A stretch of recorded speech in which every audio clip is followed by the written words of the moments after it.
ఈ వీడియో పెద్దవాళ్ళు కానీ లేక పేరెంటింగ్ పీపుల్ ఎవరైనా చూస్తుంటే ప్లీజ్ దయచేసి స్కిప్ చేయకండి, ఈ వీడియోని పూర్తిగా చూడండి.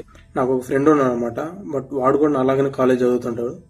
ఒకరోజు వాడు ఏడుస్తూ నాకు ఫోన్ చేశాడు అనమాట. వచ్చేసి వాడిని అడిగాను అనమాట, ఏంట్రా ఏమైంది, ఎందుకు ఏడుస్తున్నావు అది అని అడిగాను అనమాట. బేసిక్ వాడికి ఫోటోగ్రఫీ అంటే చాలా ఇష్టం అనమాట. బట్ ఏడుస్తూ వాడు నాకు ఒక విషయం చెప్పాడు, బాబాయ్ నాకు చాలా ప్రెజర్ అవుతుంది, నాకు ఏం చేయాలో అర్థం కావట్లేదు, మా పేరెంట్స్ నన్ను ఫోటోగ్రఫీ మానేయమంటున్నారు, నన్ను గవర్నమెంట్ జాబే చేయమంటున్నారు, అండ్ అలానే ఒక పక్క కాలేజ్ ఇలా మెయింటైన్ చేసుకుంటా, ఇలా సెమ్లని ఎగ్జామ్స్ అని ఇలా మెయింటైన్ చేసుకుంటూ వస్తున్నా, ఒక పక్క నా ప్యాషన్ కూడా మెయింటైన్ చేసుకుని వస్తున్నా, అండ్ అలానే వీళ్ళు చెప్పింది కదా అని నేను గవర్నమెంట్ జాబ్ని కూడా మెయింటైన్ చేసుకుని వస్తున్నా, బట్ వాళ్ళు అది అర్థం చేసుకోవట్లేదు, అండ్ ఫోటోగ్రఫీ మానేసి పూర్తిగా చదువు మీద దృష్టి పెట్టాలి అంటున్నారు బాబాయ్, కానీ ఒకవైపు నా ప్యాషన్ ని వదులుకోలేను, నా పేరెంట్స్ అది అర్థం చేసుకోవట్లేదు అది చెప్పుకొచ్చాడు అనమాట. బట్ ఇక్కడ పెద్దవాళ్ళకి కానీ పేరెంట్ పొజిషన్ లో నేను ఒక మాట చెప్తాను అనమాట.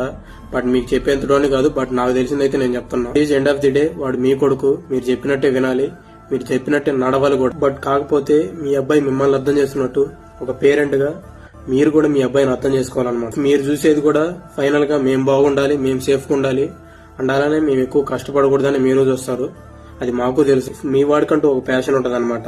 ఇప్పుడు మీరు తిట్టకుండా నాన్న ఇట్స్ ఫైన్, నువ్వు నీ ఎడ్యుకేషన్ ని నీ ప్యాషన్ ఫాలో అవ్వు అంటే వాడికి ఎంత హ్యాపీ ఉంటుంది, అండ్ వాడు కూడా హ్యాపీగా మీ మెసేజ్ రిసీవ్ చేసుకుని ఇంకా వాడు ఎక్కువ కష్టపడతాడు అనమాట.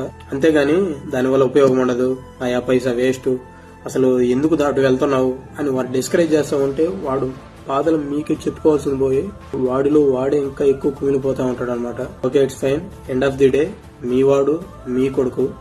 బట్ నేను ఒకటి చెప్తాను, ఇది ఒకటి గుర్తుపెట్టుకోండి, మీ వాడు వాడికి ఇష్టమైన ఫీల్డ్ లో వెళ్తే వాడు ఎంత కష్టమైన భరిస్తాడు, కానీ ఇష్టమైన ఫీల్డ్ లోకి వెళ్ళి కష్టపడుతూ ఉంటే ఏదో ఒక సిచ్యువేషన్ దగ్గర ఖచ్చితంగా ఆలోచిస్తాడు, ఇది మాత్రం పక్కా. But end of the day వాడు మీ కొడుకు, మీ ఇష్టం అనమాట.